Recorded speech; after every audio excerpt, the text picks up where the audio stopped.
Like, hold on, no, MCs to smile. Smile. MCs, smile. I showed. It's the music to shut. Work out. I'm not a robot. I'm just not hypnotist. Okay, I think we are live.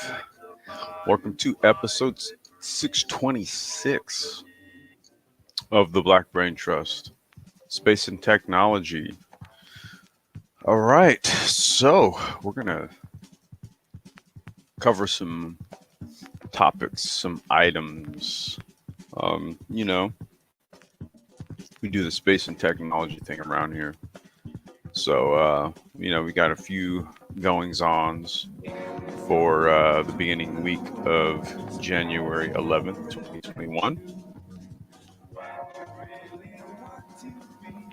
So I'll give you guys just a minute or two to make your way on in. And I promise in the future, I'll try to get a lot better with scheduling. The little one in school, and then stuff around the house, and then my typical job, and then business stuff. And usually I think I have a window, and then I'll quickly I'll get on a phone call. Next thing you know, I don't have that window. So I'm gonna get better at this, you guys. I promise you. So let's see here. So here's where we're gonna go. We're gonna go ahead and share our first article here.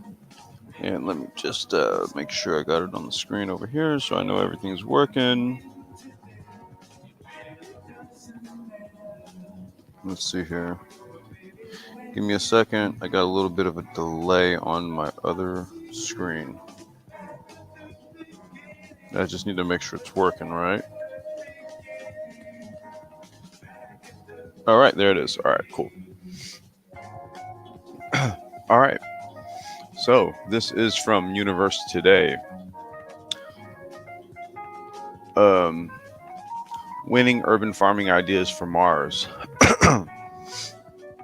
If humans plan to go to live and work beyond Earth someday, they will need technologies that will allow for sustainable living in alien environments. This is especially true of Mars, which is extremely cold, dry, and subject to more radiation than we are used to. On top of that, it also takes 6 to 9 months to send spacecraft there, and that's every 2 years when Earth and Mars are closest to each other in their orbits.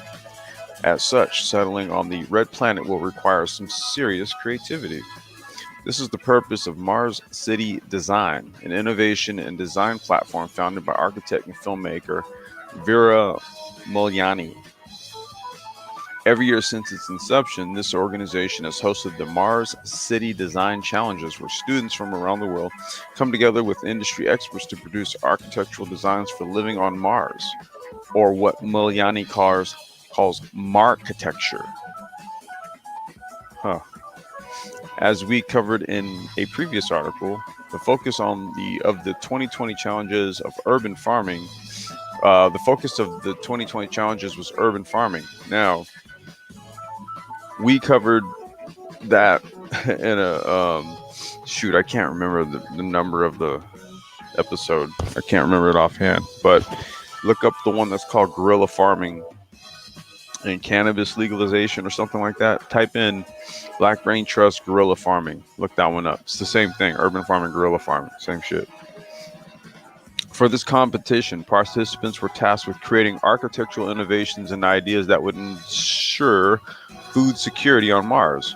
And see, our guerrilla farming live stream was about solving the problem of food deserts in urban environments. There you go.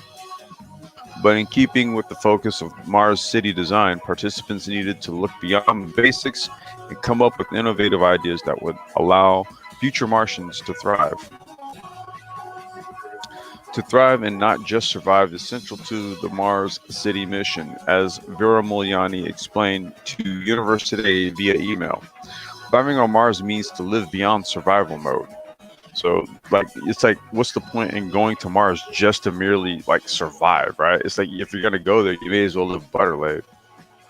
This means we better prepare our destinations. infrastructure, plan it well based on how humans can live sustainably for a long-term settlement, not just temporary solutions, before we even send humans there. So now we're talking about having the technologies that go out and build out things before humans get there, i.e., sending probes to Mars. They land there, unfurl, survey the land. Then you send the next set. They roll there, and then they will establish like the first part of, say, the building after the like Sojourner and the other rovers have already kind of taken a landscape and said, okay, based on the water source being over here and this being 10 square miles of flat land over here, and we have this patch of land over here, we can start a colonization area here. They send another probe right over there, that starts building. Then they send the next one that starts building stuff, right? And they're going to use things like the automated 3D printing technology and all that kind of stuff. The first human occupants will get there and kind of finish up the details, basically. Thriving means also advancing together in the context of innovating.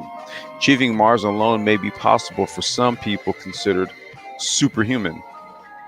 But what is the fun in making the effort all alone? The real challenges lie in the process of achieving it together. Together is the key word according to Maliani. Various luminaries and entrepreneurs like Elon Musk, as we've talked about previously, we know SpaceX's objectives of getting to Mars. Richard Branson, Virgin Galactic, and others have expressed interest in establishing a colony on Mars and have the resources to lead such an effort. But establishing a permanent human presence on Mars that is open and inclusive requires a much more collaborative effort. What's more, collaboration is essential to creating the kind of innovative solutions that will allow human beings to live on Mars comfortably and productively. It's well known that any human presence there will be heavily dependent on artificial systems that have to mimic natural processes. But in the end, the payoff for this innovation extends beyond applications for Mars and other celestial bodies. As with previous challenges, this year's winning submissions, 10 in total, were broken down into multiple categories. These included Mars agricultural engineering, for which 4 winning submissions were selected. These included Justin's Mars Farm, a concept submitted by Justin Porkeva. And here, let me do this. Let's take a look at his Mars Farm.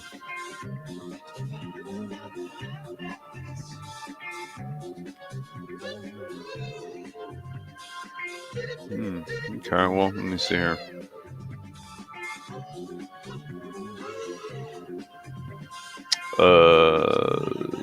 Do I click here or what? What do I do? Okay, I guess I do. All right, let's see. So this looks like growth pods, right? With some sort of solar array on the top. And then this is like sort of like you go into these little tunnels here, and then you walk into here and you check each pod, right? These are going to be all of like maybe like your aquaponics and filtration units and all that kind of stuff. And it's all powered through here. And I think these probably are like your power stations or something. Okay. Wow, look at that. That's kind of like some weird.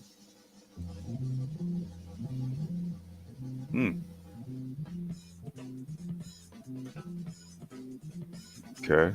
It's more of like a tower. Interesting. Okay.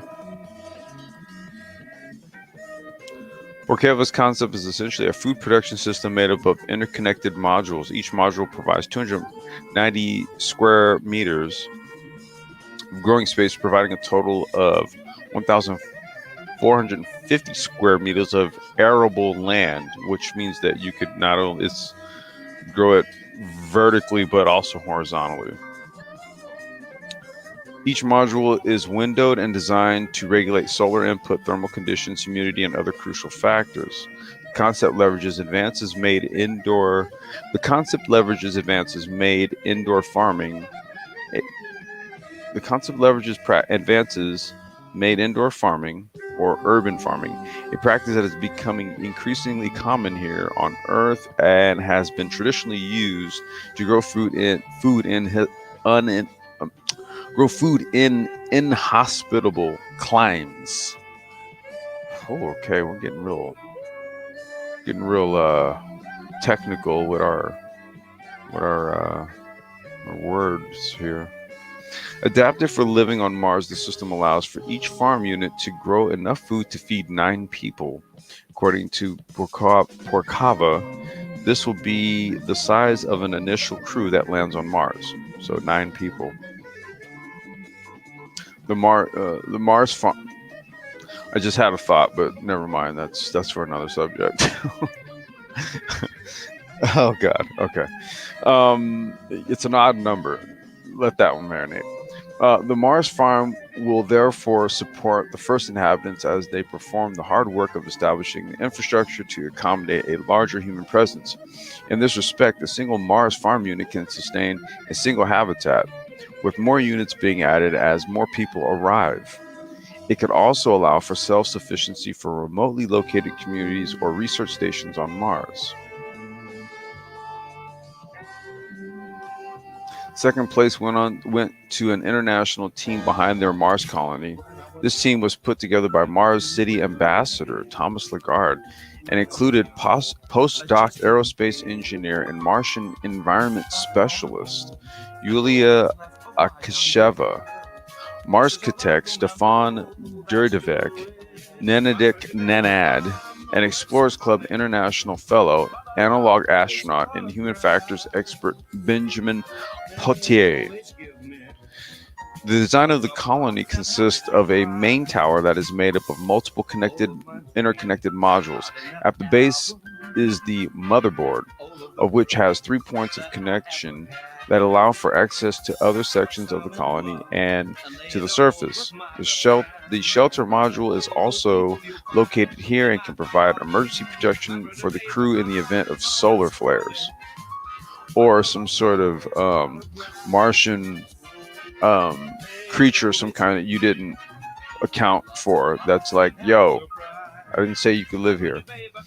The greenhouse module sits directly above the motherboard. This is the heart of the colony and consists of 3 vertical sections. The top section, where edible plants are grown, the middle section, where the bioreactor is located that provides the plants with the nutrients, and the lower section, where the herb garden is. Where the weed at? As Ben Potier described it to Universe Today via email, our project provides an innovative perspective both in terms of crop selection and concept operations with a number of possible applications on Earth. It also increases the potential safety of the crew with both the radiation shelter and the ascent module. Our no wheat concept sounds more realistic for a first wave of settlement.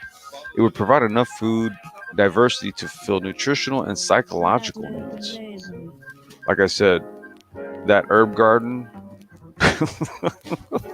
on the lower level, yeah, that's the herb that you need for psychological needs. Hint, hint, hint, hint. While leaving enough time for astronauts to work on other aspects of the mission. The model they employed is focused on soy production. Yee. Soy? With the possibility of introducing wheat production once further waves of settlers arrive. Ugh, you'd have to have a soy-based diet while on Mars. Combined with additional research into the fabrication of a regolith outer shell, more radiation shielding, Potier and his colleagues believe the concept can be scaled up to accommodate 100 people. Another key feature, says Potier, is the use of noble bacterias.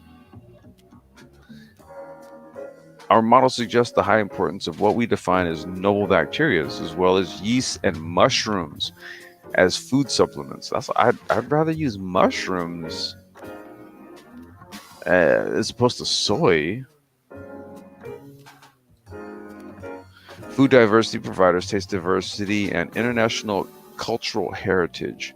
These bacteria, yeast, and mushrooms enter into the production of soy sauce, cheese, tempeh, kombucha, vinegar, and 27 fermented foods like kimchi, sauerkraut, etc., that represent an international culinary and cultural heritage. They also provide undeniable advantages in terms of digestion and assimilation of nutrients. Okay, this is a pretty long article. I'll go ahead and. But basically, this is just a breakdown on how they plan to essentially initiate food production on Mars. It's pretty interesting. Here, let me post this here. And I don't even know who's in the chat yet. I just started reading and I haven't even. Let me take a looky, Lou.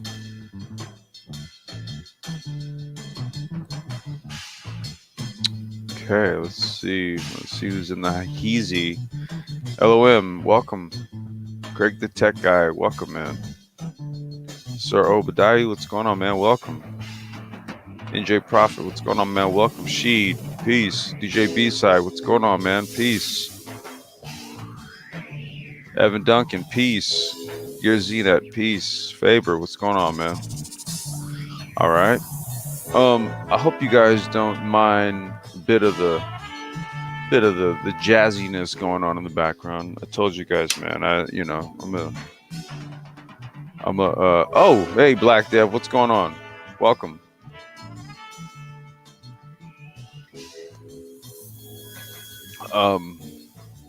Yeah, sometimes, music is good for reading,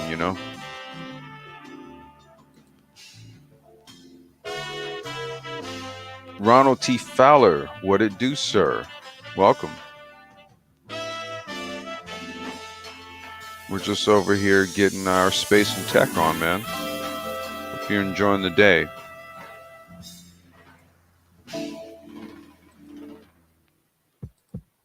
All right. Blue Origin's New Glenn added to NASA space launch contract. So, Blue Origin has a rocket that is now going to be doing, a new rocket doing launches for NASA. NASA has added New Glenn, the large launch vehicle under development by Blue Origin, to the list of vehicles eligible to compete for future agency missions. NASA announced December 16th it awarded a launch services contract to Blue Origin, adding New Glenn to its NASA NLS Natural Launch Services 2 contract vehicle as part of an annual on-ramp process. NASA uses NLS-2 contract to purchase launches for spacecraft missions. Being added to NLS-2 does not guarantee any vehicle contracts, but instead makes it eligible to compete for missions. So it's kind of like a pre-qualifier. Vehicles on NLS-2 include the Antares rocket, Pegasus, and Taurus rockets from Northrop, SpaceX's Falcon 9 and Falcon Heavy. They were testing those a few years. What they're doing now is they've been doing a lot of the what's the ones I've been following lately? The ones they've been setting up and then bringing back down. I think they literally just sent one up today. And United Launch Alliance's Atlas V and Delta IV. So those are retrofitted Atlas and Delta rockets. Some missions, such as high-value payloads, not to be confused with high-value men, with low-risk tolerance, are restricted to launchers with a proven flight record. Blue Origin nonetheless welcomed the news. We are proud to be in NASA's launch services catalog and look forward to providing reliable launches for future NASA missions aboard New Glenn for years to come, Jarrett Jones, Senior Vice President for New Glenn, said in a company statement. Since announcing New Glenn in 2016, Blue Origin has secured several commercial customers, including Utelosat, Mu Space. That's a dope name. OneWeb, Sky Perfect JSAT, and Telesat. See, so in previous live streams, we talked about people who create like satellites, right, for various reasons or what have you. And then what they do is they get a contract with Blue Origin, and then Blue Origin gets a contract with NASA, and guess what? It all goes up in space. New Glenn was one of the competitors for Pentagon's National Security Space Launch, NSSL Phase 2 contract. However, it lost to SpaceX's Falcon vehicles and United Launch Alliance's new Vulcan rocket in August. Vulcan uses BE-4 engines provided by Blue Engine. See, so Blue Engine was going to win one way or the other, which also uses those engines in the first stage of the New Glenn. Like I said, they were going to win one way or the other. So, like, let's just say, for example, Blue Origin loses out. United Launch Alliance wins, but United Launch Alliance wins. They use Blue Origin's engines. Jeff Bezos says, okay, United Launch Vehicles, I want to buy you. It becomes Blue Origin. See how that works? We are proceeding with New Glenn development to fulfill our current commercial contracts, pursue a large and growing commercial market, and enter into new civil space launch contracts. Bob Smith, chief executive of Blue Origin, said in an August statement after losing the NSSL Phase 2 competition. He said that the company made an incredibly compelling offer to the U.S. Space Force.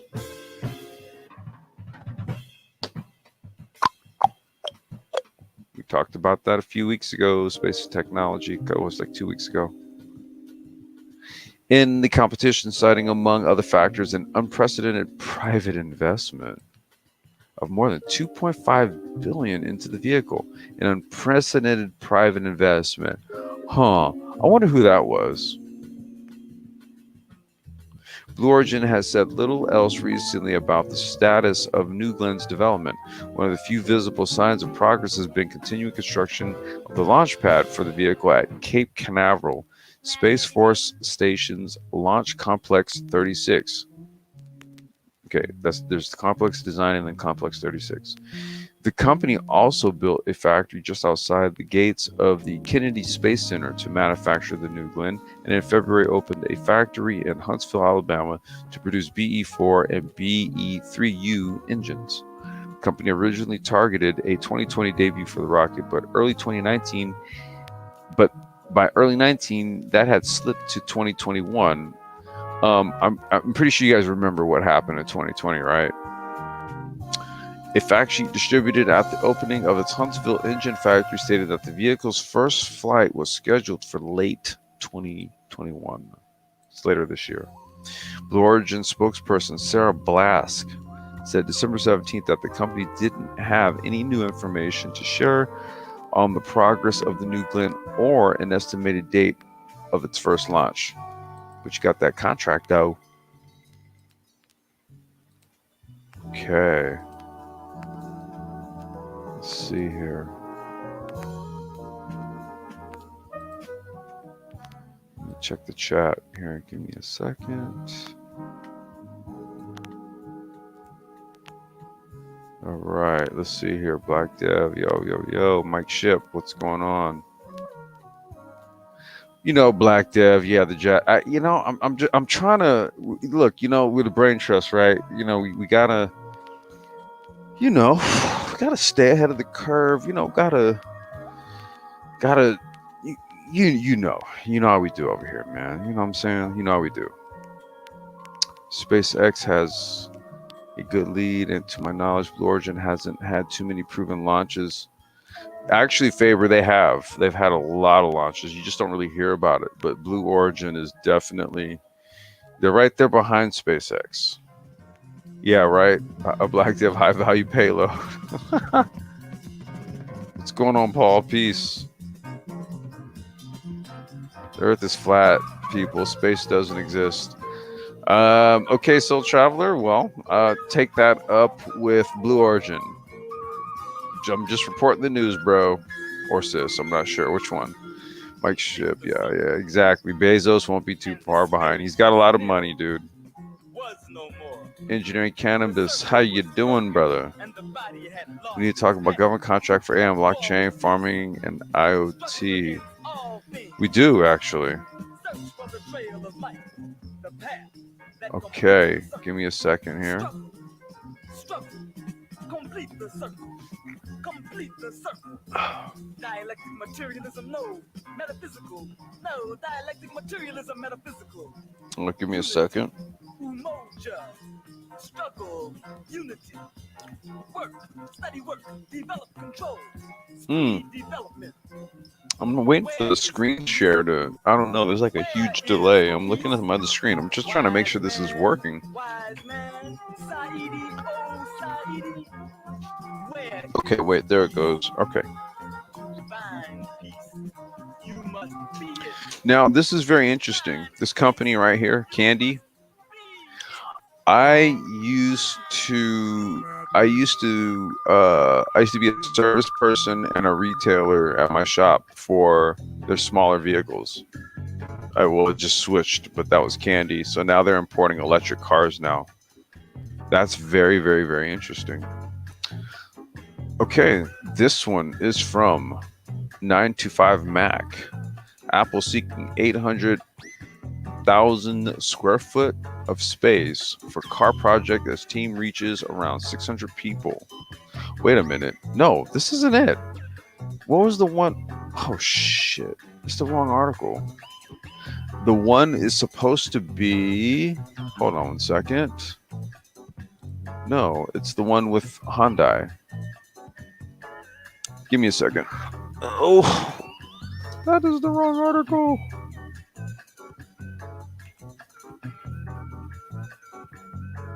Damn it. I copied the wrong one. I copy and pasted the wrong one. All right, here we go. What the fuck? Why did the music stop? Ah. All right, I'll update the description, but this is the actual article right here. Hold on 1 second. My bad. I'm glad you guys are digging the sounds, man. You know, like I said I'm not strictly a beat dude, man. I listen to everything. Might be one day you might get some psych rock. I don't know. You just might. Don't hate me though. All right, hold on. You said Soul Travel. You said so. Our pressurized Earth ball exists in a vacuum. Like I said, I don't. Ask Blue Origin. The article was about Blue Origin. So they're the ones sending the rockets up, man. You have to ask them if they're sending it into a ball that exists in a pressurized ball that exists in a vacuum or not. I don't know. Ask Blue Origin. They're the specialists. I'm just reading the articles, man. Okay, let's go to. Okay, Apple Car will be built in America by Hyundai. All right. It's like, what did we just say a couple weeks ago? Elon Musk came out and said, hey, we made Tesla very cheap for Apple to buy. Apple was like, oh, no, no, no, no, no. And then they turn around and they're like, hey, Hyundai, build our cars. Jesus Christ. You know, you guys would have just been better off just doing what we said you should have done. But anyway. Report out of Korea says a formal deal will reportedly come to life in March. Q1. Bump those stocks up, baby. The auto industry wrote off the Apple car years ago. Well, that was with Steve Jobs. Okay. Following the collapse of the project in 2016. But as soon as 2021 arrived, a floodgate of new rumors opened. And I told you guys that had a lot to do with the fact that that story that broke with the Foxconn factory in India, and essentially what amounted to like a damn slave revolt. It was like as soon as to bury that shit, they announced they were coming out with a car. So now they got to move on it.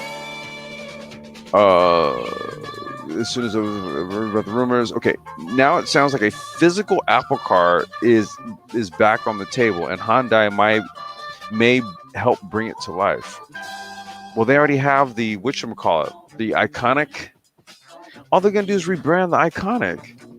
That's why it's like, it's kind of smoke and mirrors. We're thinking Apple's gonna design a car from the ground up, but they're gonna brand the Iconic an Apple car. Okay, before I go there, following reports last week, IT Korea reported Sunday via Reuters that Hyundai plans to make its Apple partnership official this March. A newspaper said a prototype of the Apple car may be ready in 2022, i.e., you take an iconic and rebrand it, before production kicks off in 2024. That timeline tallies with previous reports before Hyundai came into the mix. The Korean automaker did not immediately return a request for comment, and neither did Apple. Hyundai started to walk back reports of its involvement last week, so we'll need to take this latest news with a big old salt shaker. That could be attached to that whole India thing I was just saying. If the deal comes to life, the report originally said Hyundai will build Apple's machine at its Kia factory at West Point, Georgia. But the newspaper retracted that detail in a revision. The report also floated the possibility of Hyundai and Apple investing in a new joint facility in the U.S. to build the car. Okay. The reported target for 2024 production is 100,000 Apple cars. Why does that sound so weird saying now? Apple cars.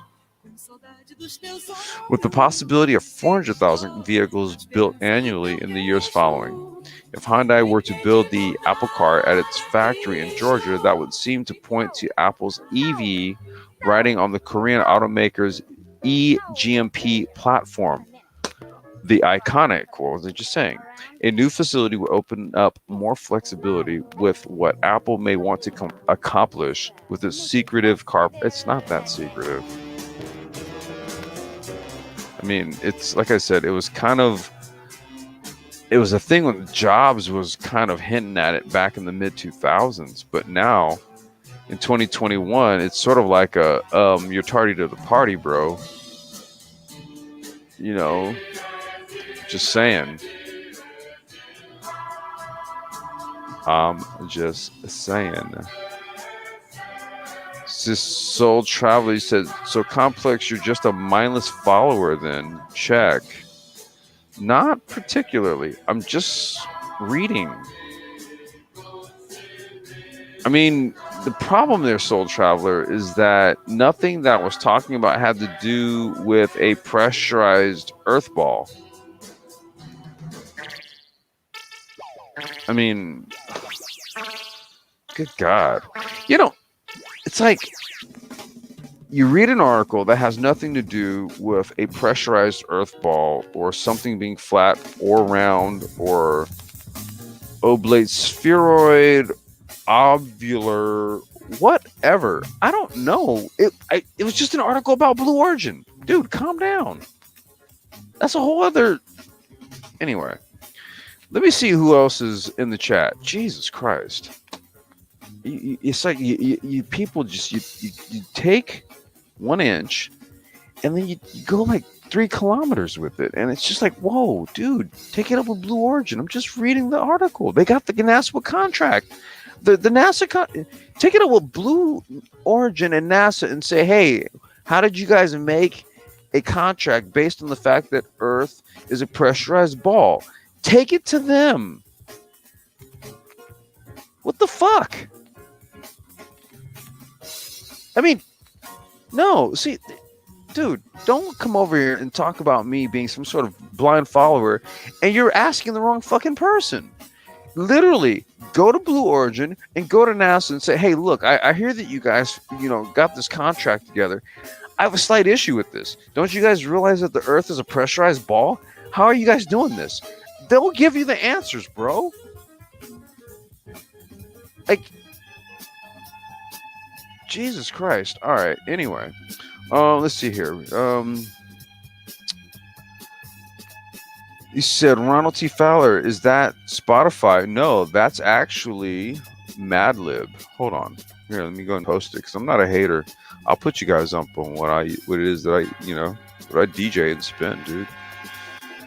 This is volume 2 of Mad Lib's Mind Fusion. Soul Traveler needs to get some of this in his life. Jesus fucking Christ. Good God. Get a grip, bro.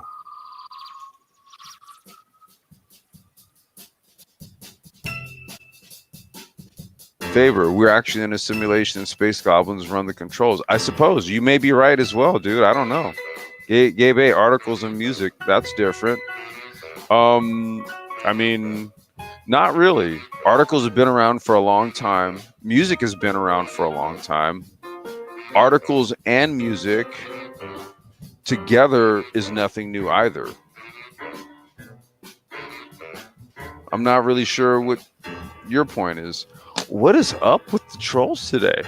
Jesus Christ.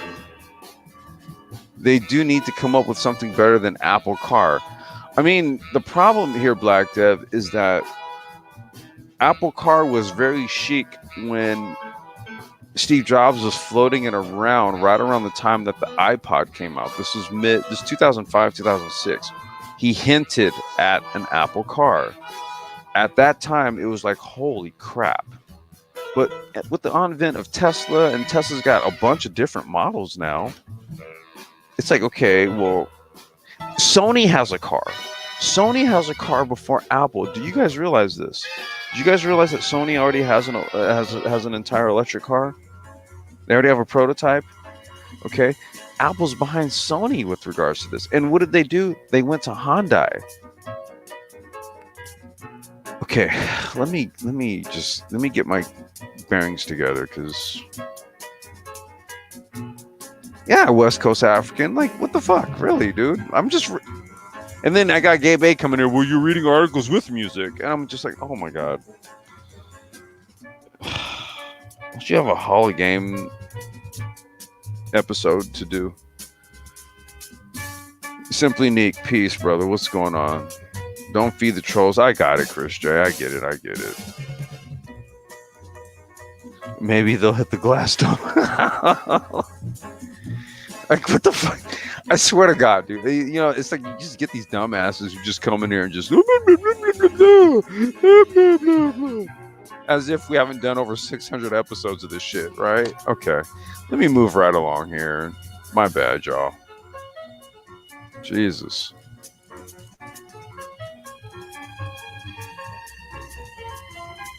Yo, what up, Mike? Cats over here, doing their typical, man. Yeah, I didn't know Sony had a car. Look at that, Black Dev. See there?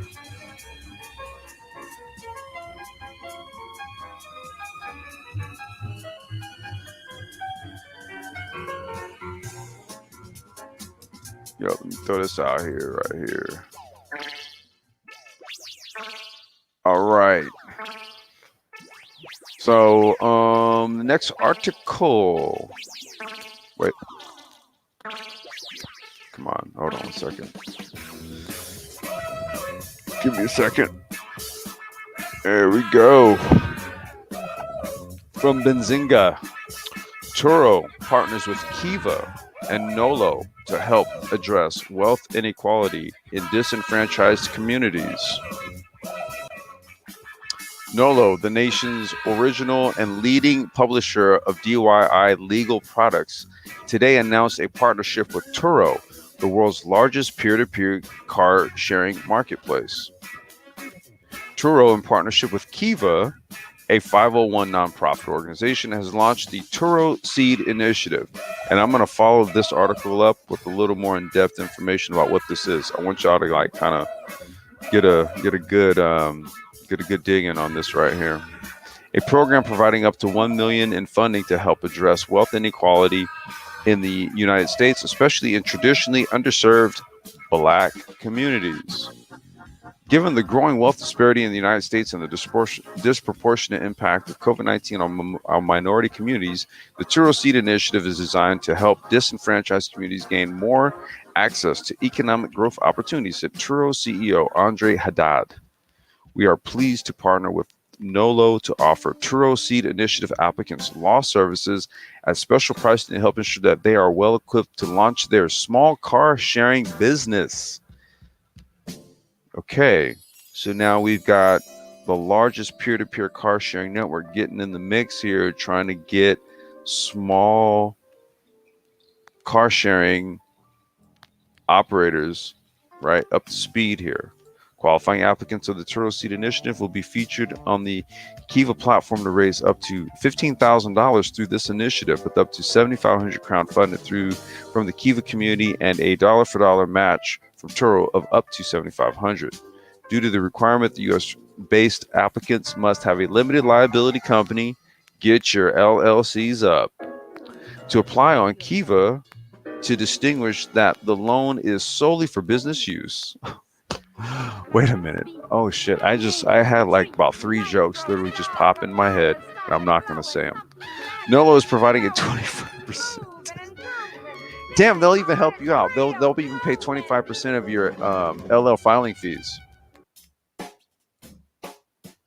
The Turo Seed Initiative will give citizens in underfunded communities a much-needed helping hand toward gaining financial independence by establishing their own LLCs. They're trying to help y'all get your LLC game up, said Nolo General Manager Steve Noel. It's always been in Nolo's DNA to provide access to legal tools people need to achieve their goals. It's a natural fit to partner with Turo on this initiative. We very much look forward to seeing the change it helps create. Nolo is part of the Martindale Avo, a leading online legal marketplace connecting consumers to attorneys. I've always been a big advocate, or big user, I should say, of LegalZoom. I've used them for years, but there's all these other services that are popping up that pretty much do the same thing. Leader in legal marketing, Martindale Avo helps attorneys grow their practice through exposure to 25 million consumers monthly. Avo Martindale drives prospects to attorneys with real-time lead generation, online legal profiles, live chat, web services, pardon me, and lead intake and management tools. Its solutions comprise the online legal brands of Martindale Hubble, Martindale Nolo, Avo, Engage, Live Chat, Captora, and Intake Conversion Experts, i.e. ICE. And Turo's the largest, biggest peer-to-peer car sharing marketplace where car owners can earn extra money to offset the cost of car ownership by basically renting their car out. All right. Mike V. Wait, hold on. Wait. I gotta do the hack real quick. I gotta do the hack. Mike V. Wait, he might be muted. Hold on a second. Yo, can you hear me? Yo, you there, man? What's good with you? I'm chilling, man. You? I'm good, man. Hey, it's another day in paradise, bro. Yeah, finish the article. No, I did finish it, man. What you got on it, bro? No, I just think that it's interesting times that we're in right now. Market is going to have to recover at some point. Maybe not right now in first quarter, but probably start looking at end of second quarter, early third quarter. That July, August, September timeframe. Micro mobility, that's gonna pop right back up, because what people don't understand, who may be listening to this, is that because of social distancing, that micro mobility in the warm season, that's critical, right? People are going to be like, I may not want to take the bus or the train. I think I'll just get this scooter right here, right? Yeah. And it's going to play a significant role, man. There's going to be a lot of that going on, because we're not going to be we're not getting out of the pandemic anytime soon, right? So you probably won't see full vaccination until 2022. So you got to understand how you're going to leverage the pandemic itself against the vertical markets coming out, right? Yeah. You know, Mike, I'm gonna text you some stuff a little later. I'm gonna show you the new shop we actually got, man, because we're hedging on that, what you just said. Mm-hmm. We're actually hedging on. We got a new fleet of electric bikes in. We're trying to see if we can source some tariff-free Segway scooters, because man, anything that came in, man, I'm trying to remember the date. I just found out about this from my supplier. Anything that came in after like November or something basically got hit with the tariff. Bro, the scooters went up $200 a unit. $200. I believe it, okay, man. So like the what's happened here just from a global standpoint, man, has affected business a lot, right?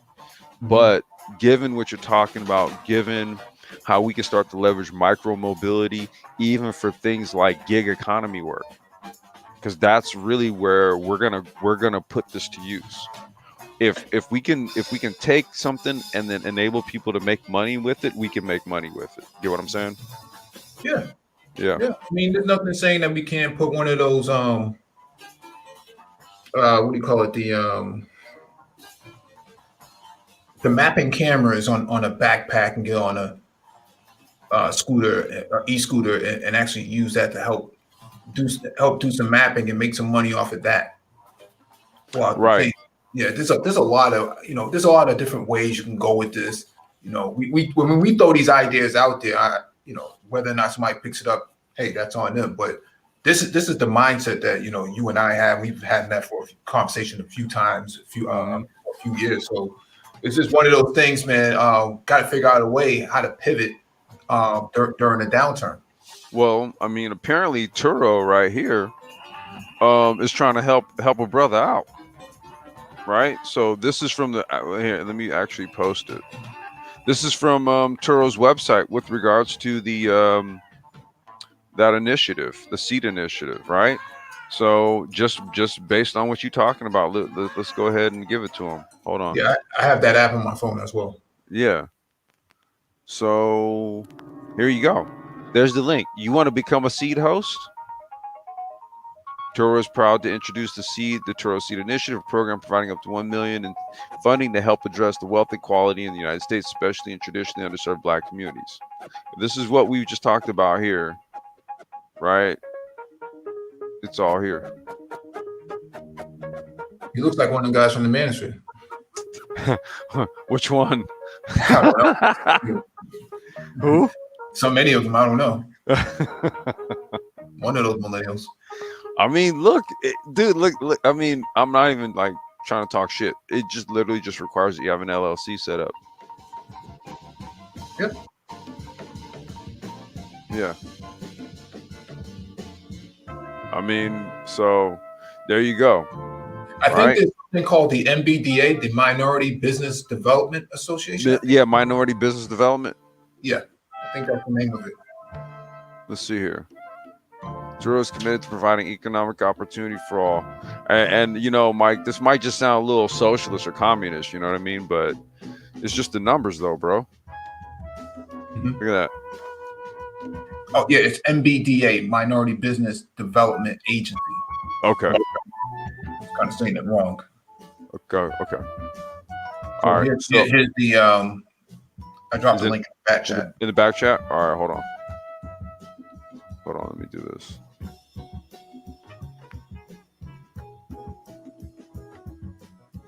All right. Let me do this here.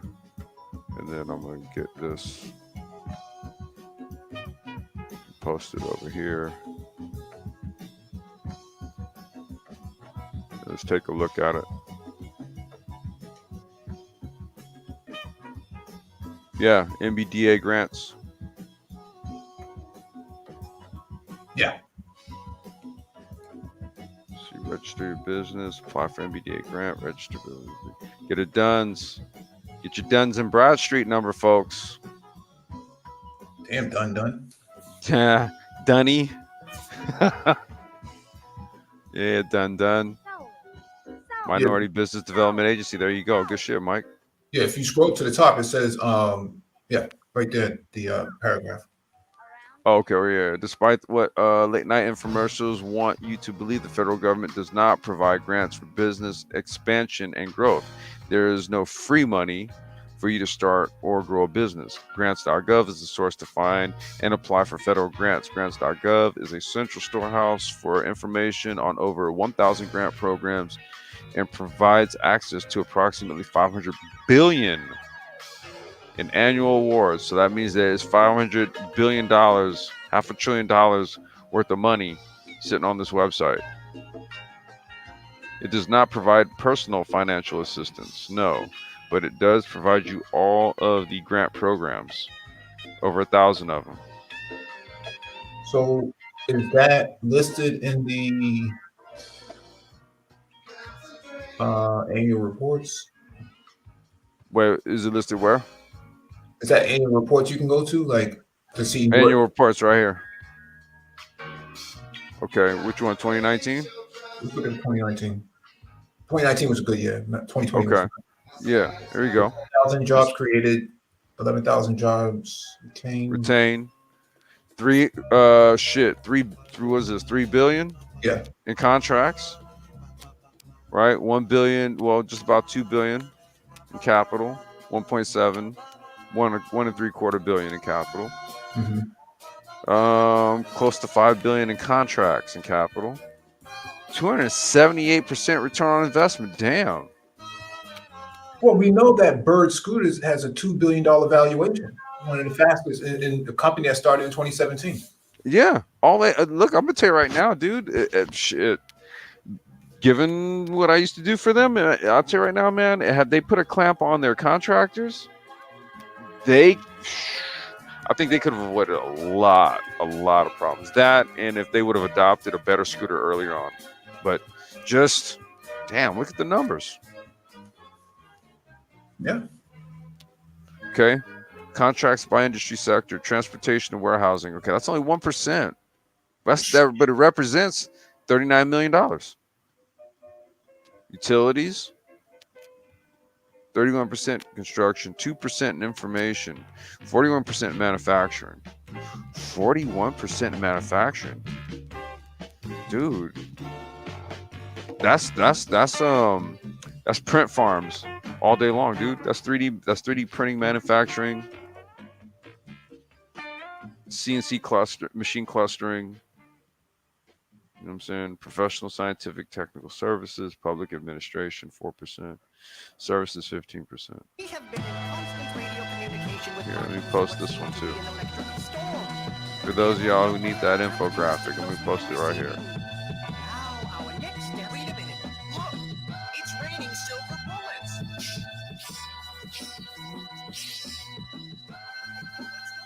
All right, there we go. Okay. So yeah, I mean, even Turo is in on it. They're in on it, man. They're trying to like get folks involved, man. So as much as we push the micro transport and all that, even Turo's sitting up here trying to give 15 grand out. They just require that you have an LLC.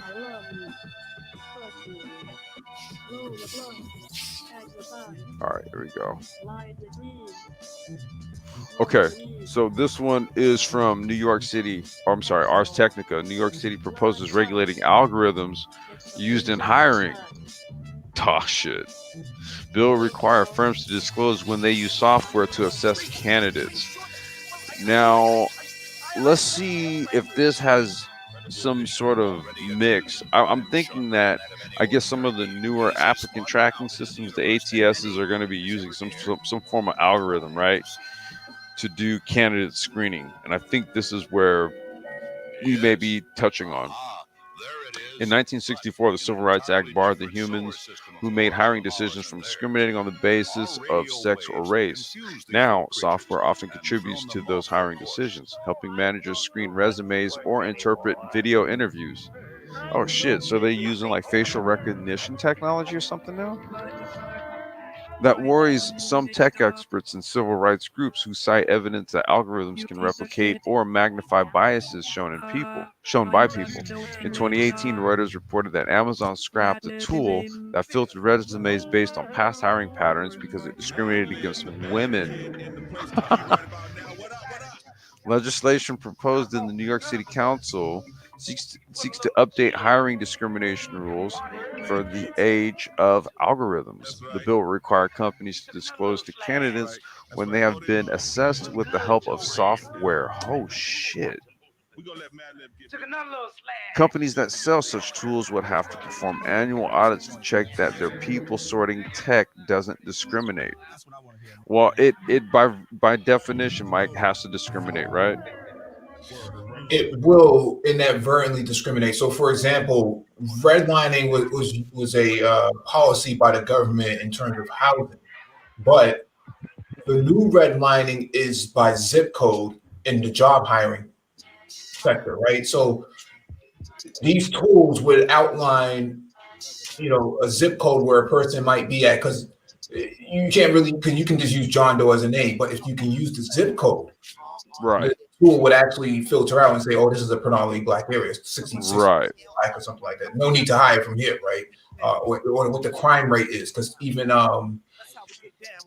Zillow and a couple of these other real estate buying apps had these sort of crime statistics in an area or in a zip code when you go looking for a house. That was bad, right? Because then Right. it noted, whether or not you should be investing in that area. So it created these sort of reverse gentrification sort of aspects.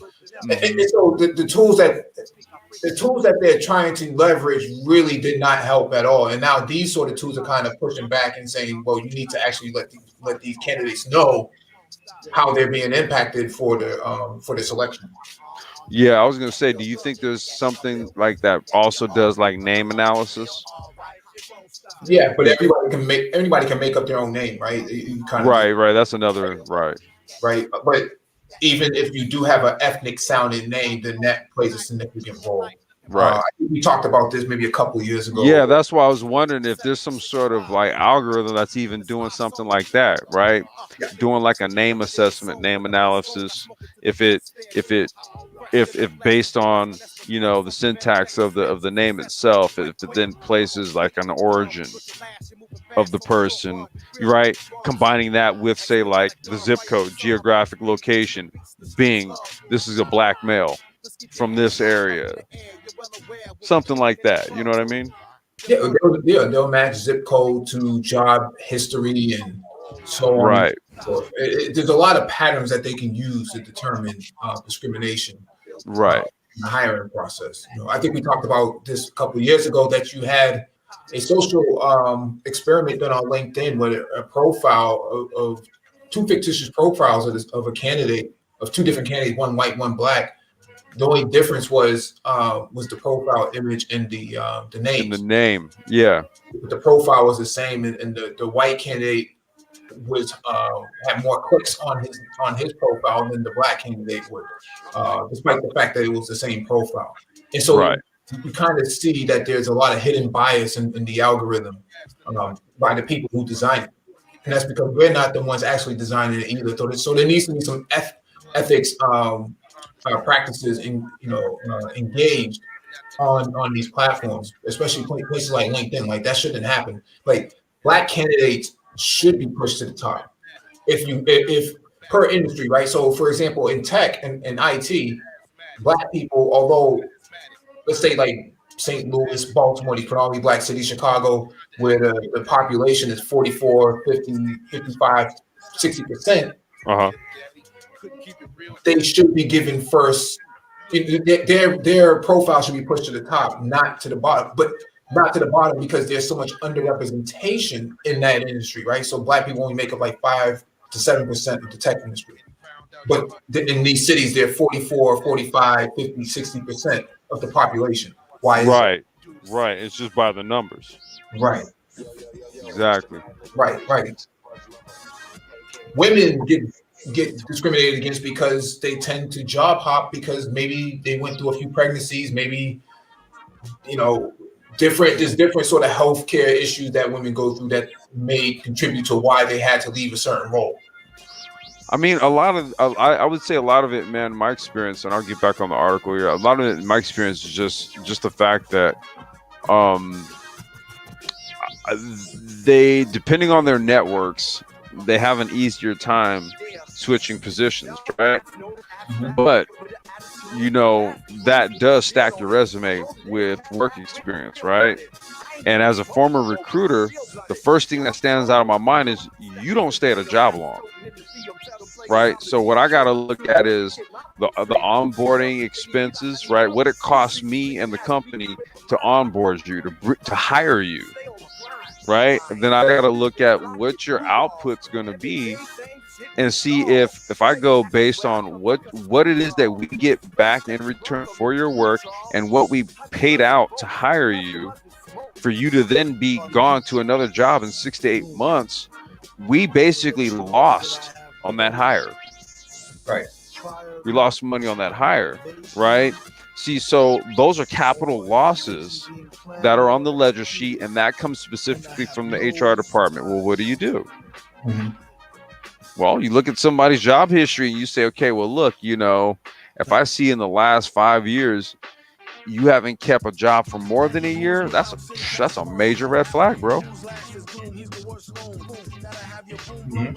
Let's see. The proposal is part of a recent movement at all levels of government to place legal constraints on algorithms and software that shape life-changing decisions. One that may shift into new gear when Democrats take control of the White House and both houses of Congress.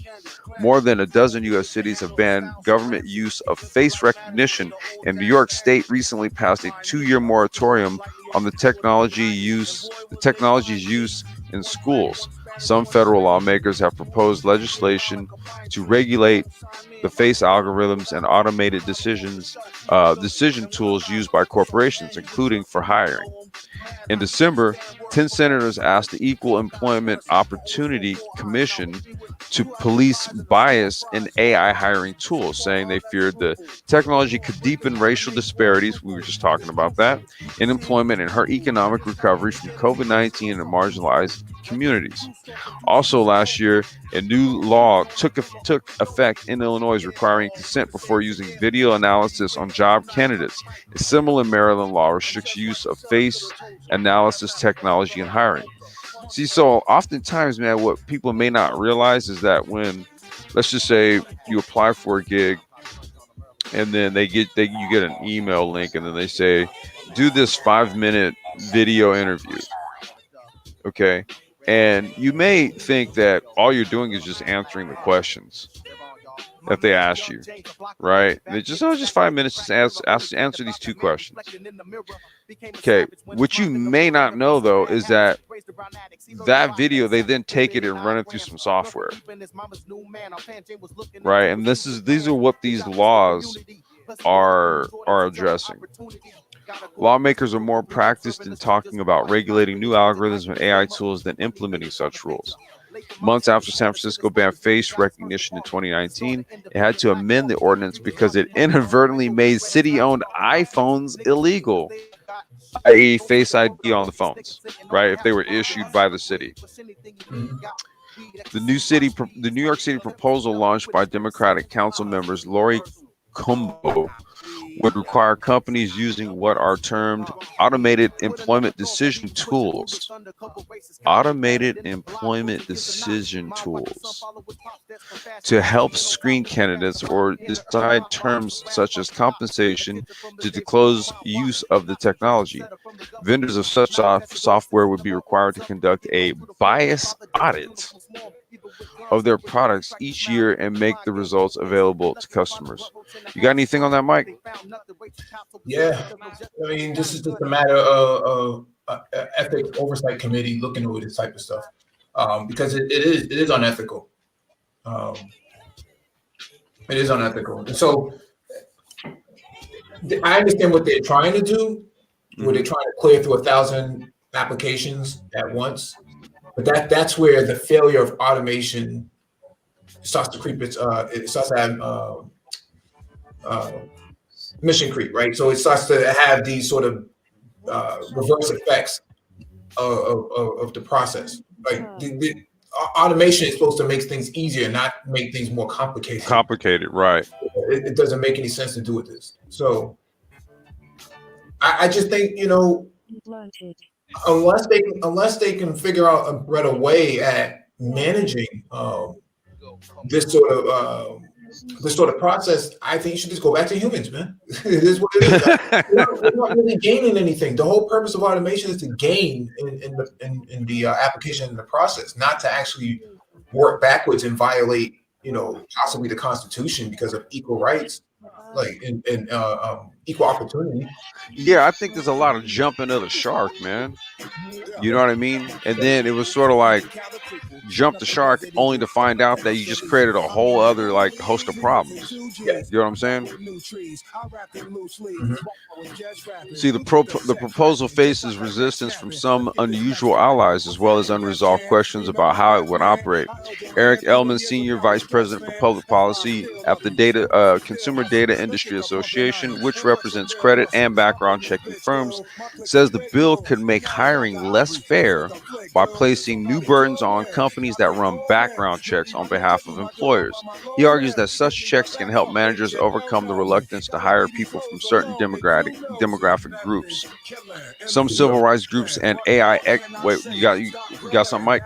No, no, no. Okay. Some civil rights groups and AI experts also oppose the bill for different reasons. Albert Fox Kahn, founder of the Surveillance Technology Oversight Project, organized a letter from 12 groups, including the NAACP, New York University's AI Now Institute, objecting to proposed law. Khan wants to regulate hiring tech, but he says the New York proposal could also allow software that perpetuates discrimination to get rubber stamped as having passed a fairness audit. So now we're talking about auditing the auditing software. Khan wants any law to define the technology covered more broadly, not let vendors decide how to audit their own technology, what we were just saying, and allow individuals to sue to enforce the law. See, so what they're also trying to do here is just say, hey, well, look, we also want the law transparent enough to where, like, even though a company says we audited our software, if we see something fishy, we should be able to have the ability to sue. We didn't see any meaningful form of enforcement against the discrimination we're concerned about, he says. Others have concerns but still support the New York proposal.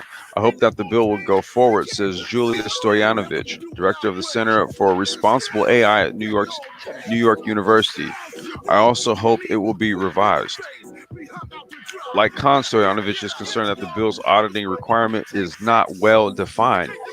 She still thinks it's worth passing, in part because when she organized public meetings on hiring technology at Queens Public Library, many citizens were surprised to learn that automated tools were widely used. I mean, Mike, they're walking around with two-factor authentication, Face ID, and Touch ID on their phones, man. Yeah. Yeah. But you're not knowing that this type of shit is being used?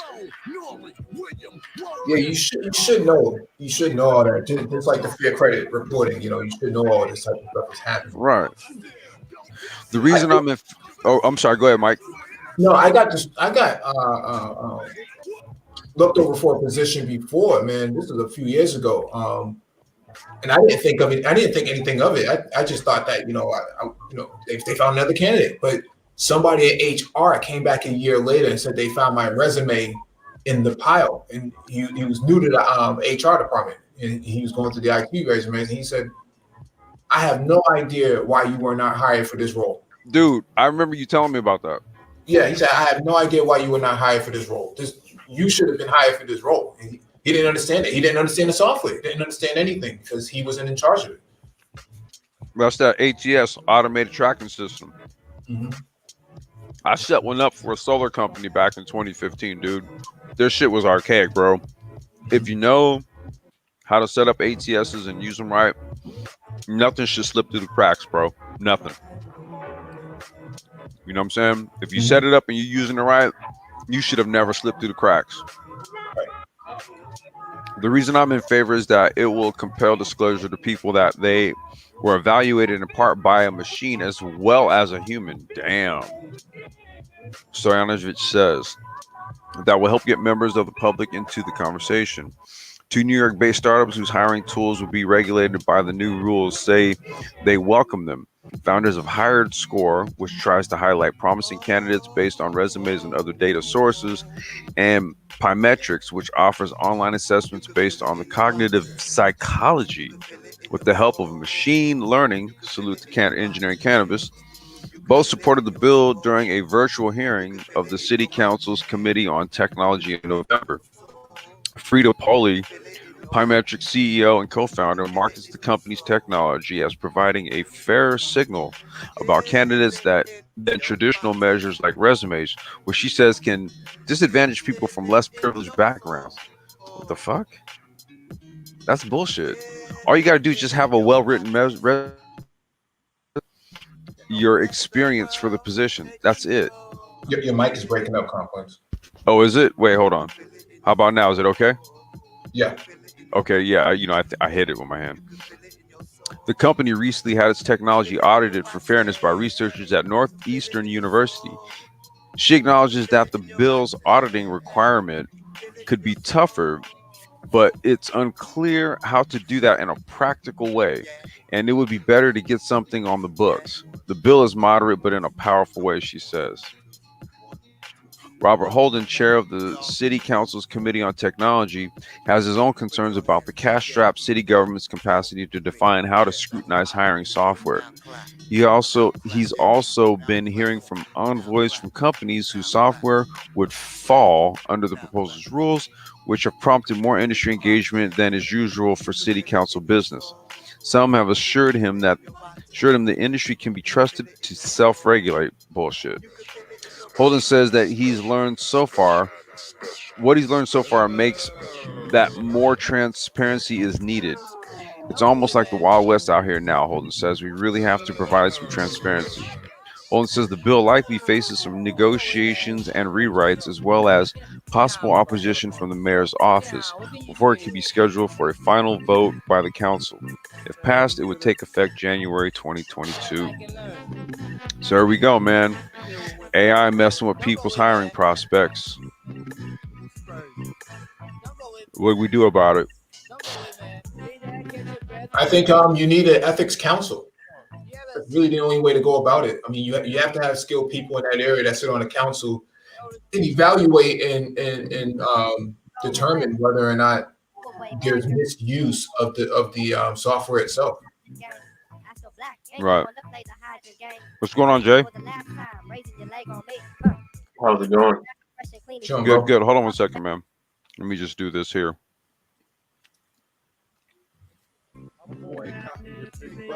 Make sure we avoid any audio issues. So, Jay, did you have anything on this one here? Yeah, it's very concerning. In a similar vein, I recently read a book called War Against the Weak by Edwin Black about the history of eugenics in America. And the last chapter spoke about how genetics would be the new eugenics. And it detailed a few, like there's insurance companies already testing the waters on what you can do with DNA testing. For example, like raising people's premiums. And you mentioned companies like swabbing their employees' DNA. Oh, wow. So for example, if they do that and they find that they're a smoker, even though they said that they aren't, for example? No, they would say you're predisposed to lung cancer. Oh, shit. We're going that far with it. Wow. So you combine that with AI, like what you were reading in the article. Right. It's the same thing. It's basically AI making decisions like that. Yep. It's scary. Right. Let me do this here. I'm going to post a link for anyone else who wants to join us. We'll take this for maybe about another 15, 20 minutes because we actually are going to run another live stream here in a bit. We're going to do Black Car Talk here in a bit. So we're going to be firing back up. But we can chop it up on this topic here. These are the articles that I've got for this particular episode. We're going to be doing another one here in the next few days. I got a few more articles to stack up, but I got Engineering Cannabis here. What's going on, man? Welcome. Hey, welcome. In terms of machine learning and anything dealing with that AI, again, AI is based on the data you feed it. If you feed it bad data, it's going to basically use that bad data to learn. So again, that's why when we talk about AI, I always say AI and blockchain goes hand in hand. Knowing how to trace where your data came from and how to know what data you use to feed your AI is important.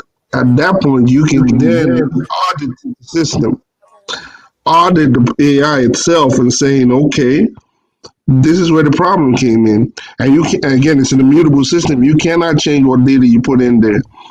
So that direct feed from the blockchain data to your AI, you can then track it and say, okay, this is where your problem is.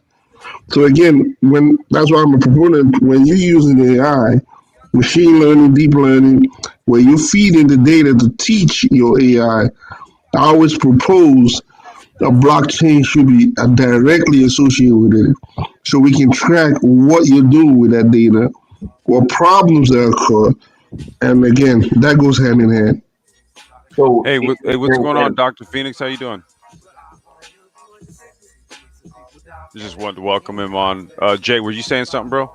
Nah, hey, No, I on wanted to complex, ask. brother. What's going on? Sorry about that. Go ahead, Jay. No, I wanted to ask Engineering Cannabis. So, what about the interpretation of the data? Because I could see that you can come to two very logical conclusions with the same data. In terms of what, the machine learning or interpreting the data after the, Yeah, in just terms has of, valid data, but with two different interpretations. For example, like an example that came to my mind, say you have a drug problem in a country. One solution could be, to implement social programs, or you could take like the Singapore route and kill everyone. How would an AI know how to make a decision like that? again, the AI is learning from the data, the decisions from the data. If you give it two decisions, it's going to learn from that and say, okay, which one came out more positive? Like the car, like the automation of a car. The goal is to give it as much for decisions to make to create a positive outcome. So the goal is to predict a positive outcome from the amount of data you feed it. So the more and more data you feed it, the more precise the decision comes out. The precise the predictability is, the narrowing. So to your point, what I'll say is more data basically gives it more reliability. The decision making is basically based on enough data. So basically, you tell the algorithm, you give it what a positive response is. You give it, yeah, that's what the data does. The data does give it, it gives it the decision. The more data you feed it, the better the decision, the better outcome of the decision it can make. So basically, the more and more data, again, that's what machine learning is. The more you feed it, the more predictable the algorithm becomes. And deep learning is the same way. That's why you need a lot of data for a deep learning algorithm. You need a lot of data. So the more data you give it, the more precise your algorithm becomes. That's what machine learning is. When it learns from it, so this is the brilliant part of deep learning. So it learns from its mistakes and says, okay, this is the mistakes I've made. Then it goes back into the equation and says, okay, what do I need to change to make my decision better? So it takes the bad outcomes and learns from that bad outcomes and tries to make it more positive itself. That's what deep learning is, taking the bad outcomes and basically it's called backward propagation. But again, it's a lot of math. But it takes that decisions and goes back into the algorithm and changes the weighted average or something like that, and then basically change the decision. So it's taking the data and going back into the algorithm to make better decisions, basically, on faults and all that. Okay. So when these algorithms that they train built in, what's the problem with that? Even if the designer of the algorithm wasn't biased himself. Repeat that, I can't hear you.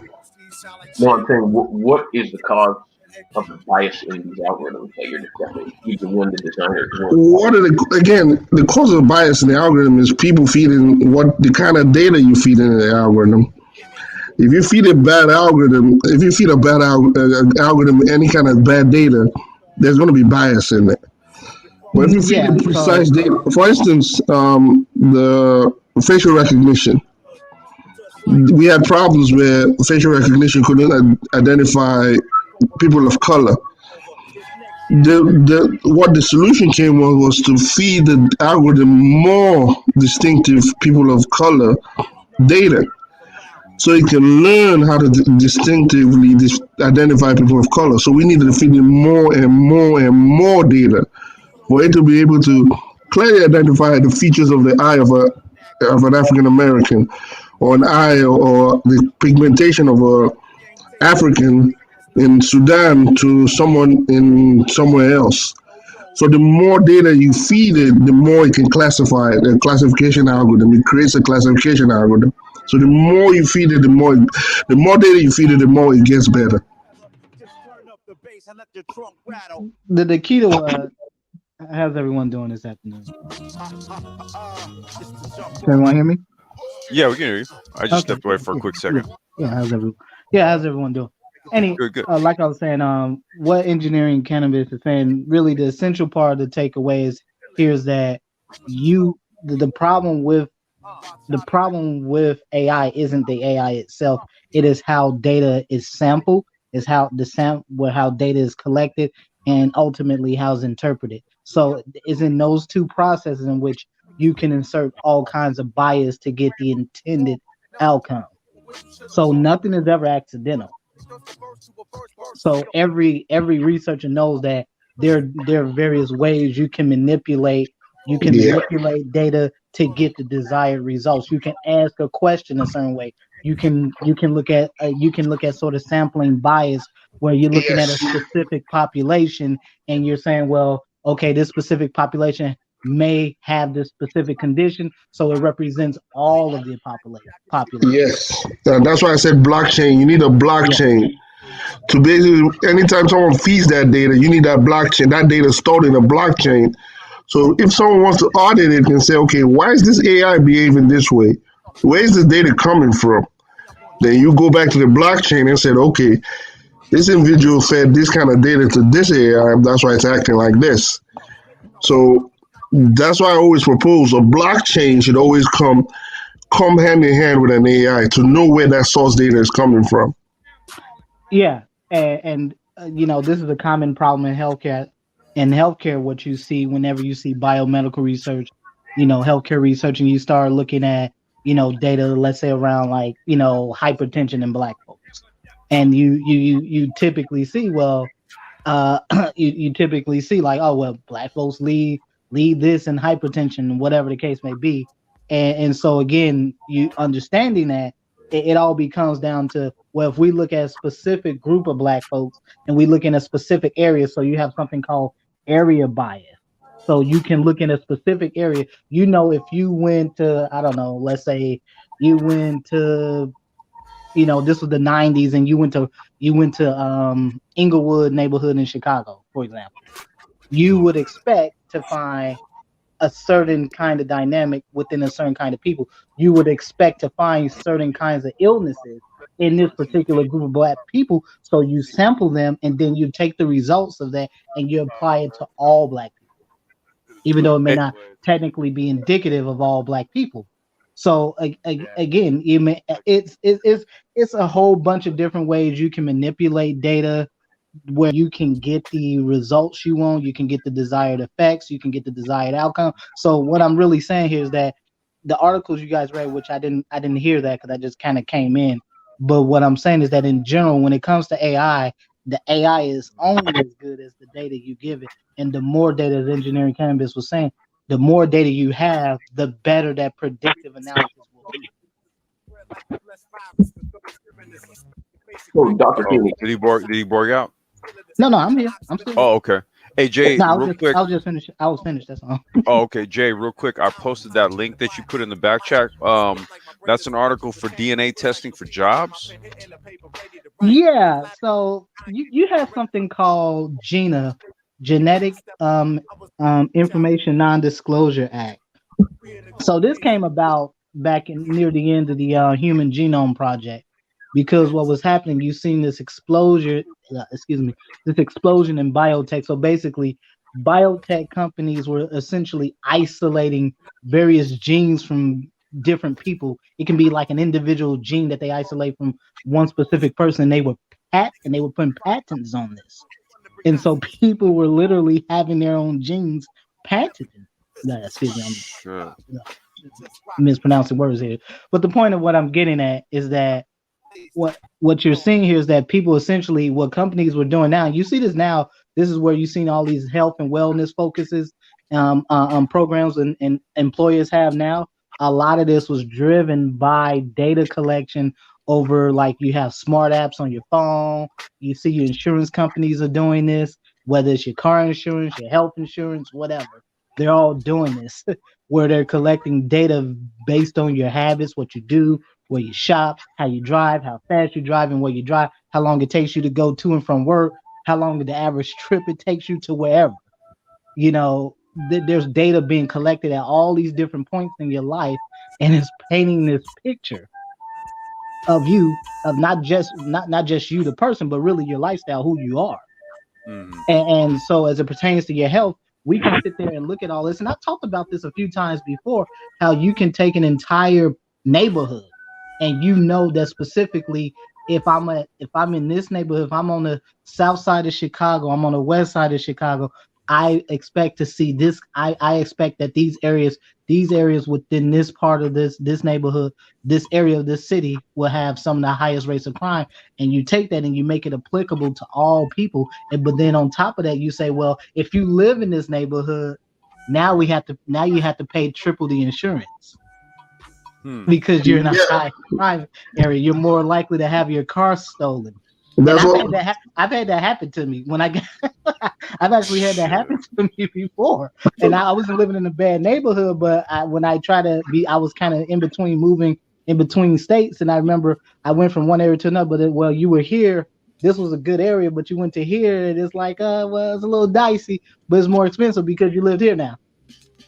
And I've had that happen to me. But in terms of health, what you're seeing with a lot of health insurance companies doing Yeah, now, and employers they're doing now, they're tying your premiums yeah. to your overall wellness. So what are you doing every week? They're looking at your health. They're looking at your habits. Predicted. Yeah. So Dr. Phoenix is right. They're predicting your expected life expectancy. They're predicting it based on your Mm-hmm. data, based on your DNA, based on your life habits, based on your income. They can predict your expected life Yes. when it will end. They predicted it and say, okay, and they give you a premium, your health insurance.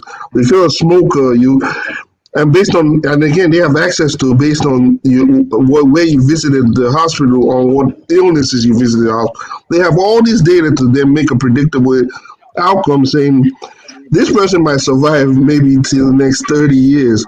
This must be his premium. Or this, we don't need to insure this guy is a high risk. We don't need to insure this guy. Or we need to raise his premiums. So they have that algorithm ready. So the more data we feed it, the more precise they can predict. Okay, when is this person? When is the person going to basically life expectancy rate? So this is the algorithm they basically feed based on your data, your wealth, everything, and they collect all this data and then create an algorithm to predict your life expectancy. Yeah, and this is typically how your insurance is based, how health insurance is based. You need, everyone's, I'm sure folks are familiar with this, where you need a certain number, you need more healthy people to buy into insurance than actually people that they predict that will either get sick or that are currently unhealthy, if you will. And so, if you look at a lot of the health and wellness plans that employers have now, a lot of that is much of that is based around we will lower your health and your health insurance premiums if you get a certain number of steps every day. You do a certain number of steps every week. You do a little bit of workout every week. You eat. You go and shop at certain places every week. And so again, they're able to predict. They've got, and I think someone had I don't know who mentioned this earlier, but they are able to predict whether or not you have a higher risk of developing certain types of diseases like Yeah, cancers, lung cancers, colorectal cancers, liver cancer, stuff like that, based on your lifestyle and whatever you have life going on. heart lifestyle disease. history, and your Yeah, family history. yeah, They can take all that data, your family history, your lifestyle, everything, to predict the likelihood you're going to get cancer. And sometimes the prediction is 80% to 90%. But yeah, the more data they get, the more they can predict your likelihood you're going to get this disease. yeah. And that's the key. And part of where this comes in for black folks is that this gets weaponized. You know, this gets weaponized and it gets used against you. So you can say, well, well, I'm healthy. You know, I'm I'm 32 years old and I work out daily. I make $150,000 a year, whatever. But hey, well, your family had this, so we think at some point in your life you might develop XYZ disease. Okay, so your health insurance is higher.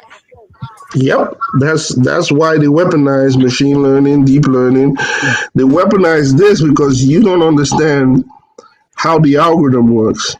If you understand the algorithm and you understand what variable you're using, you ask them, why are you using this variable?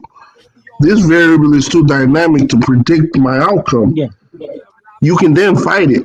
But again, people talk of AI just as AI because it's going to take our jobs, but they don't know AI is already embedded in every system we have. yeah. But we don't know what variables they're using. We just take it as it is and say we're good for it. But if you fight it and say, what variables are you using to predict my health and how dynamic that variable is, then they basically change the whole algorithm based on what you know.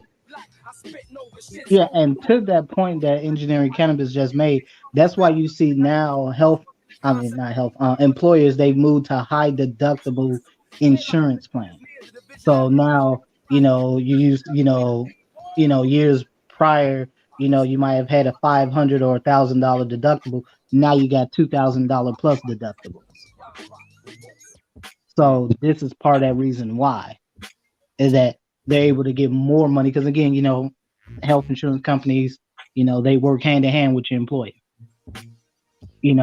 and so again, knowing the data, knowing how the takeaway here is essentially that it is embedded, as engineering cannabis was just saying, it is embedded in everything you do, everything from your shopping habits to how many breaths you take in an hour. They know.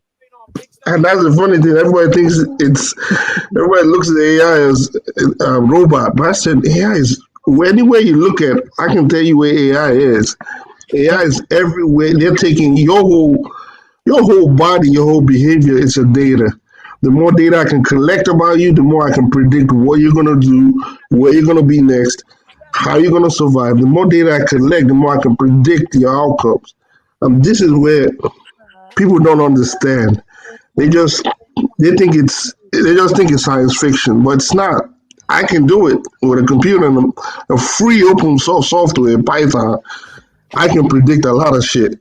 So what do you Well, think who have these resources? Do you think they don't know how to predict your whole outcome? Uber probably knows how to know where you can be in the next 20 minutes. Uber. Lyft can tell It you where tell you're you going it to be in the tells you next 20 minutes. how long the trip's going to be. They well, can tell well, you where they can predict where you're going to be in the next 20 minutes. They can predict what you're probably going to eat because they have Uber Eats, They Uber have credit the cards. Uber is a dangerous company.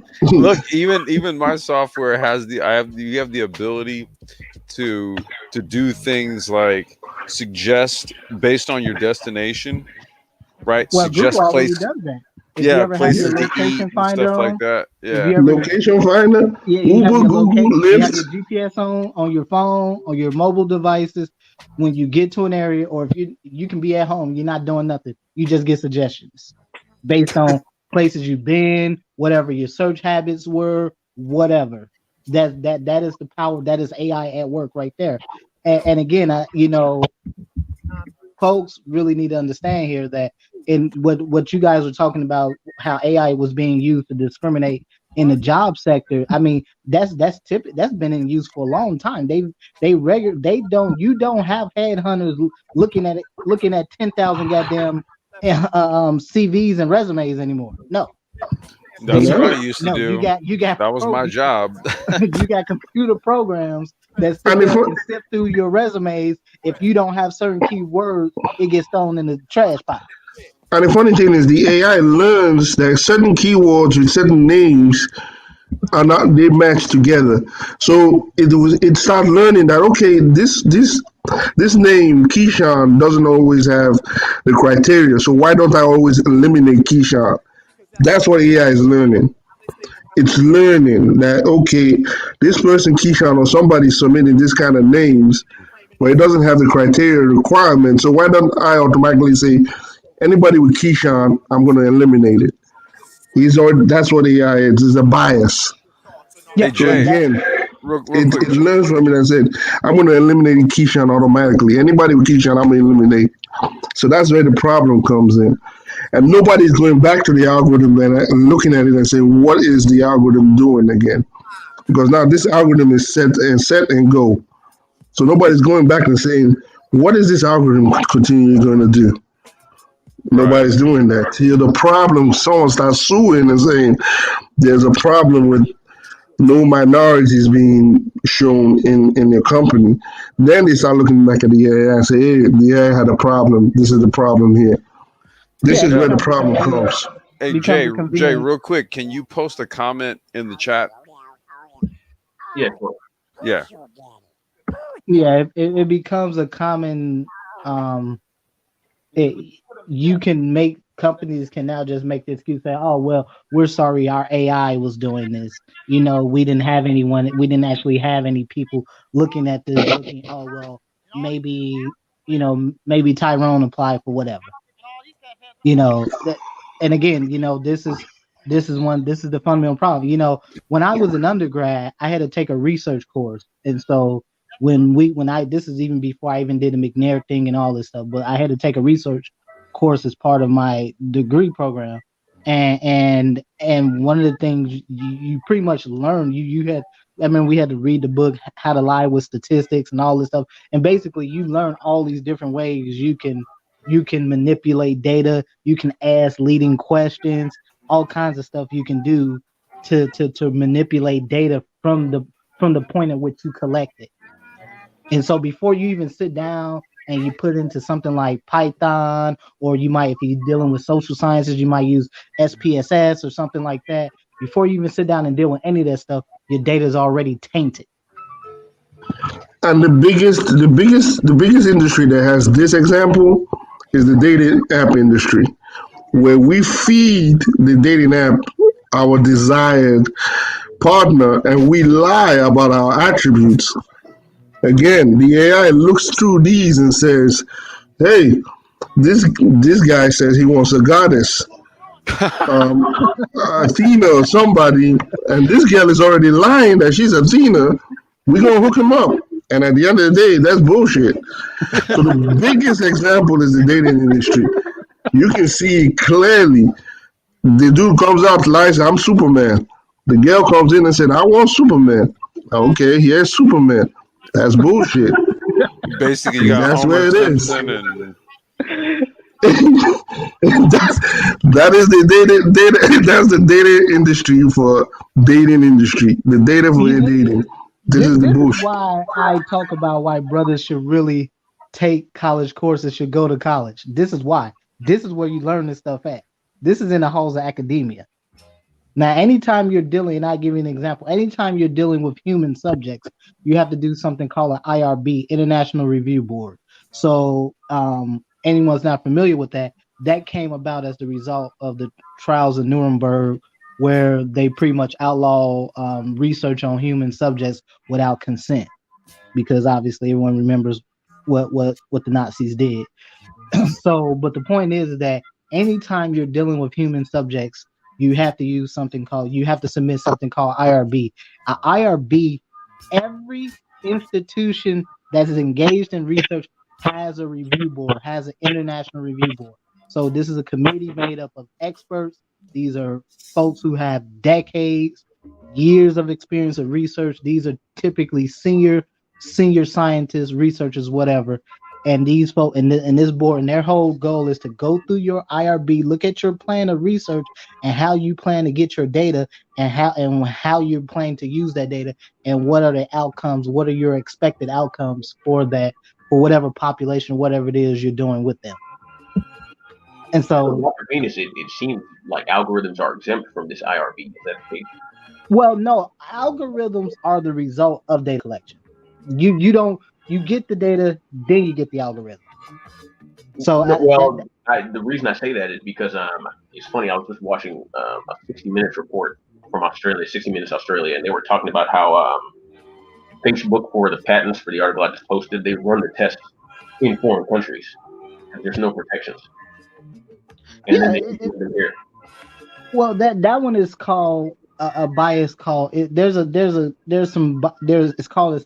a sampling bias, and that particular sampling bias is called like area bias. Yeah. And so you got all these different biases that you can introduce into data collection. That particular example you gave is actually called area bias. And so basically you can look at a specific area or you can go to a specific neighborhood expecting that, I can do this. I can have, you have these very lackadaisical research rules or methodologies or whatever. So researchers can bend the rules or even completely break them in many respects. But the point is that, if you go to a specific area, you're going to get a specific result.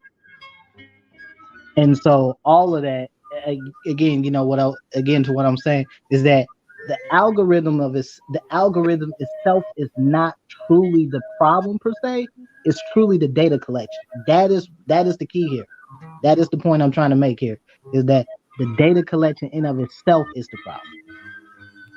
Well, I would tend to agree with you, but what about when you get into manipulation by, say, social media companies? You can only manipulate something that was already there. Again, if your data collection is, I'm sorry, say again? No, I mean manipulation of the human psyche, of the mind, like to keep you engaged, for example. Yes, but we're looking at something that takes years to do. The manipulation of someone's psychological makeup, that takes years. That's too long. Well, Facebook and Twitter. Yeah, but Facebook and Twitter has been around for about a decade. They got your data, so they can manipulate you quickly. They have your data. They know you. They look. They know what people do because you can go on Facebook right now and you go find. I probably bet you probably find about the vast majority of people on your friends list are posting up every damn thing they do. Checking in here, checking in there. Every dinner they eat, every time they got a gift or it's a birthday or it's a whatever is happening, they're posting it on Instagram or Facebook or whatever. So again, they if you ask me, as dangerous as Uber is, I'd probably say Facebook and Instagram are probably even more dangerous. Do you know how hard it is to quantify the human psyche? This is human psyche. It's not till today. I'm even having a hard time quantifying it, but they can quantify it now. Yeah, and so, that's the thing. Like you can manipulate the psyche, but the thing about it is that it's like putting a magnet near a ship's compass. It just kind of slowly veers it off course. Yeah. It's not something that's direct or something that you're gonna or something that just has this immediate effect. No, it's something that occurs over a period of time. What we're talking about is that you can manipulate data at the point of collection. So you can get on the ground, do like a 2-month project and get everything you need to craft the kind of algorithm you need in a short period of time. Yeah, that's why, again, I said, Dr. Phoenix is right. That's why I said, anytime you get that data, put it in a blockchain. Let me know what's that data saying. Let me explain to me where you got that data from. Because at that point, you cannot change it. It's there. So I know what you're feeding to that algorithm. Then I can ask questions on where did you get that data from? Can I see the research behind that data? Can I see? Then we will talk to know where that data is from to give that AI that bias. Now, sorry, but I just came up. I was about to actually get final words here because I got a car talk here scheduled like about an hour and a half or so. So I'm gonna like actually shut this one down and spark another one back up because we got to Okay. talk about Ducati and the FBI. Yeah, I think I read. Wow. I read that article that you guys sent. Yeah, that was That you Mike. guys, He shot that yeah, that through. I Mike think it V was sent like out. Yeah, Saturday I read night. it, but it was kind of the article was a bit vague, but kind of a wild story. Yeah, that's what I'm saying. I want to dig into it and see what the heck is going on, man. Yeah. No, I'll just leave it with this. Like, you know, while we can argue that AI itself is a problem, I will argue the major problem is not the AI or it's not the AI. The problem in of itself becomes the folks who are responsible for the research and the data collection. They are the problem. Exactly. If the researchers themselves have an inherent bias and they wanted to get a desired outcome, they know what to do. Hmm. So if you go into any type of research with a bias and you're looking for a specific result, you know the questions to ask, you know where to go, you know who to talk to. So I'll just leave it at that. But hey, brother, thanks for having me on Complex. Always a pleasure, brother. You know, Absolutely. Engineering Cannabis, good, Engineering Cannabis did an excellent job of breaking down what the problem is with AI and data collection, and I'm just supporting what he says. So Oh yeah, again, he's our SME on the job over here, man. no, again, And Not much, But yeah, again, Dr. Phoenix was right. The healthcare, that's why a lot of brothers need to go to the healthcare. Health insurance, health, everything health is data. And the more data they collect, the more they can manipulate us or manipulate anybody. But you need to understand how this is basically produced. So again, thank you. Hey, thanks for having me again, man. oh yeah, you already know, man. Absolutely. And Jay, I got you modded up, dude. Going forward, man, like because you pull up very interesting links that are always relevant to what we're talking about, man. So with the mod stats, you can go ahead and just drop those in the link in the chat going forward. If you wanted to kind of make a point relevant to what we're talking about and drop a link, man, you can go ahead and do that now, man. You don't have to throw it in the private chat anymore. Okay, cool. Thank you. All right. Did you have any last words, brother? No, thanks for another great discussion. Okay. Yeah. Well, like I said, man, we'll be back in about. I think I don't know if I put it for 4:30 or 5, but I got to put it for 4 o'clock. I'm gonna do it like in about an hour. We're gonna talk cars and, like I said, Ducati and the FBI, some shit that went on. So we're gonna report on that and just kind of nerd out a little bit on cars for a little while. Shoroba, I know you came up, man, last minute, man. You got any words on it? Oh man, great discussion about the AI and Dr. Phoenix's point. He's saying it's not the real problem, and this is what people need to be aware of. And that's all I had to say. I just want to just hop on here just a few seconds. Yeah, no, that's what's up, man. Yeah. We've been big advocates of actually developing it for ourselves. That way, we're not succumbing to the type of stuff that they were just talking about. Oh shit, Johnny Blaze. Hey, Johnny Blaze, we're gonna be going back live in about an hour or so, man. So yeah, I know you probably were caught up with work and stuff. But okay, all right, y'all. I'm gonna shut it down. I'm gonna go get some snacks, hang out with my little one for a little bit before we start it back up. Y'all have good rest of your, well, until we spark back up. If you guys want to come by, cool, we'll be back live. If not, y'all have a good rest of your evening. Shoot this live stream or this video to some folks that you think might be interested in space and technology and all that good stuff. And with that, we're out. Peace.